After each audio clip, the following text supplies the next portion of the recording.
Odiochieng' mar 16 mar kendo ratiro mag chuech jachung' ne mine kaunti ma Kericho Beatrice Kemei okwayo jo-Kenya duto mondo owuog oko kendo kedo ne ratiro mar neno ni koko kod tho e familia orumo.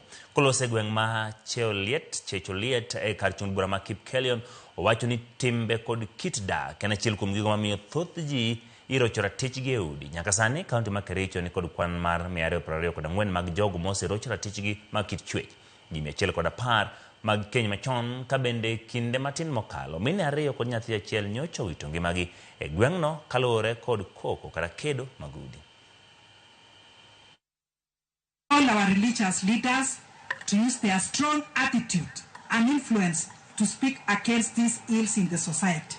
Yes. Not only the religious leaders, all the stakeholders in schools, the border sector, and everybody else, the village managers, the administration. Let us use all the influence that we have to speak against these vices in our society.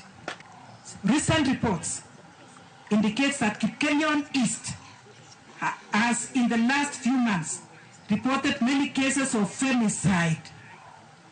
2 women, both from Londiani, have been murdered by their entrenched lovers.